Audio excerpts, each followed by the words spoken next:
নমস্কাৰ মৰমৰ বন্ধু বান্ধৱীসকল, এই গছজোপা যে দেখুৱাইছোঁ এই গছজোপা বাৰু আপোনালোকে চিনি পায়নে? কি গছ বুলি জানে? আপোনালোকে যদি জানে কমেণ্ট কৰি জনাবচোন। আৰু এই গছজোপা বাৰু আপোনালোকে খায়নে নাখায়? আমি কিন্তু এই গছজোপা মাছৰ তৰকাৰী বনাই খাওঁ। এইটো টেঙেচি টেঙা বুলিও কয় কিছুমানে, আমি কিন্তু চাঙৰিত টেঙা বুলি কওঁ। চাঙৰিত টেঙাটো আপোনালোকে খায়নে নাখায় জানো গম নাপাওঁ। আমি কিন্তু চাঙৰিত টেঙাটো গৰমৰ দিনত য'তে পাওঁ তাৰ পৰা উঠাই আনি মাছৰ লগত তৰকাৰী বনাই খাওঁ।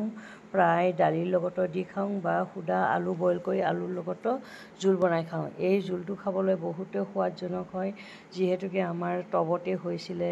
টবতে সেই চাঙৰি টেঙাই পিঁয়াজৰ মাজতে হৈছে, আৰু প্লাছ আমাৰ লাই শাক আছিলে, তাত বাবৰি শাক আছিলে। বাবৰি শাকৰ মাজতে সেই চাঙৰি টেঙাখিনি হৈছিলে।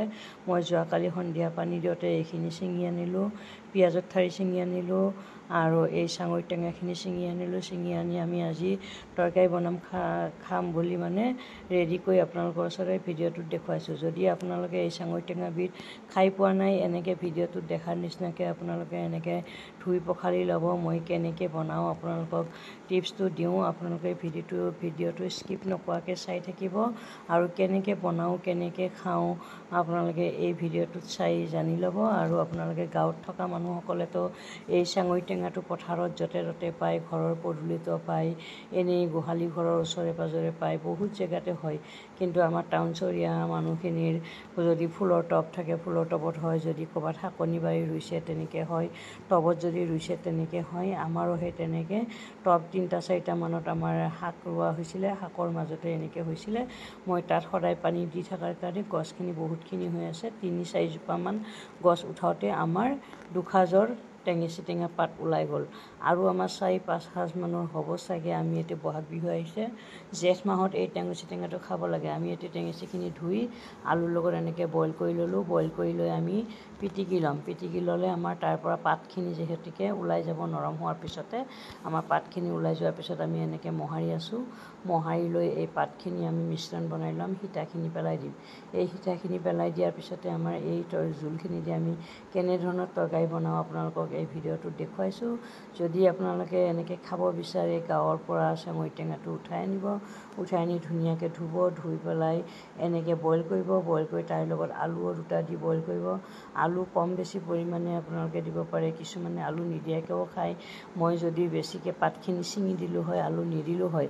যিহেতুকে আজি মাছ অলপ কমকৈ দি পেলাই আলু দিছোঁ। আলু দি আৰু এনেকৈ আমি বনাম। এতিয়া মাছৰ মাথা দি এনেকৈ বনাই আছোঁ। এফাল মাছৰ মাথাইদি যোৱাকালি মই বনাই খালোঁ, আজি আকৌ টুকুৰা মাছেদি বনাম বুলি মই ৰসখিনি বেছি হৈ গৈছিল কাৰণে দুভাগ কৰিলোঁ।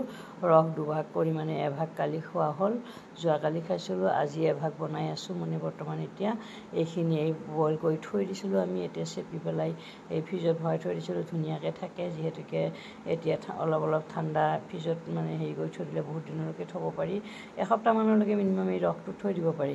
এতিয়া আমি এটা কেৰাহীত তেল আৰু পাঁচফোৰণ দিছোঁ। পাঁচফোৰণ দি পিঁয়াজ দিছোঁ। পিঁয়াজ দি আমি মাছৰ মাথাখিনি ভাজি লৈছোঁ। এতিয়া তাত মিশ্ৰণখিনি ঢালি দিছোঁ।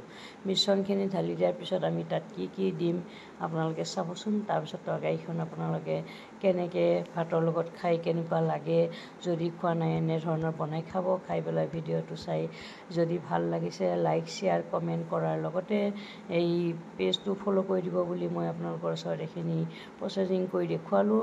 আপোনালোকে যদি খাই চাই ভাল লাগে এটা কমেণ্ট কৰি দিব, লাইক কৰিব, শ্বেয়াৰ কৰিব, পেজটো ফ'ল' কৰিব। ফ'ল' কৰি এই বস্তুটো আপোনালোকে খাই চাব। আজি মই আপোনালোকৰ ওচৰত এইখিনিকে বনাই দেখুৱালোঁ। আৰু পিছলৈ এনেধৰণৰ আমি শাক পাচলি কেনেকৈ খাওঁ কেনেকৈ নাখাওঁ এনেকৈ ভিডিঅ' আকাৰত দেখুৱাই দিম। আপোনালোকে কি কি জানে, কেনেকৈ খায় কেনেকৈ নাখায় আমাকো কমেণ্ট এটা কৰিলে আমিও জানিব পাৰিম। মই হয়তো বহুতখিনি নাজানিবও পাৰোঁ। আপোনালোকে যদি এটা কমেণ্ট কৰি জনাই দিয়ে তেতিয়া কেনেকৈ বনায়, কি নাম কয়, এই টেঙেচি টেঙাটো আপোনালোকে কি বুলি জানে, চাঙৰি টেঙা কয় নে কি বুলি কয়, সেই বিশেষ জেগাই জেগাই বহুত বেলেগ বেলেগ নাম কয়, বেলেগ বেলেগ হেৰি বুলি কয়। সেইটো কাৰণে আমি চাঙৰি টেঙা বুলি জানো, কিন্তু আমাৰ নগাঁৱৰ মানুহখিনিয়ে টেঙেচি টেঙা বুলি কয়। কয়। যেনেকৈ শাকবিলাকৰ বহুত বেলেগ বেলেগ নাম দি মাতে। আমি টেঙেচি টেঙা বুলি নকওঁ, কিন্তু আমি চাঙৰি টেঙা বুলি কওঁ। চাঙৰি টেঙা বুলি ক'লে আমাৰ গাঁৱৰ মানুহখিনিয়ে জানে, কিন্তু টাউনৰ কিছুমান মানুহে টেঙেচি টেঙা বুলিয়ে কয়। টেঙেচি টেঙাই দি আজি খাইছোঁ বুলি কয়। সেইকাৰণে মই এইটো চাঙৰি টেঙা বুলি কৈছোঁ। যদি আপোনালোকে বেলেগ নাম আছে আপোনালোকে মোক কমেণ্টত জনাবচোন বাৰু। আৰু আমাৰ তৰকাৰীখিনি ফাইনেলি এতিয়া ঢালি অলৰেডি বনাই হৈ গ'ল। তাত আমি উতলাৰ পিছতে মাছ দি দিম। মাছ দিয়াৰ পিছত হোৱাৰ আগে আগে অলপ টেঙাটো কম হৈ থাকে কাৰণে তাত আপোনালোকে নেমু অকণমান চেপি দিব পাৰে। নেমুটো চেপি দিলে বহুত সোৱাদ হয়। আমাৰ ফাইনেলি এই তৰকাৰীখিনি ৰেডি হৈ গ'ল আৰু এতিয়া খাবলৈ হৈ গ'ল। আজিলৈ ভিডিঅ'টো ইমানতে সামৰি মাৰিছোঁ। Bye bye.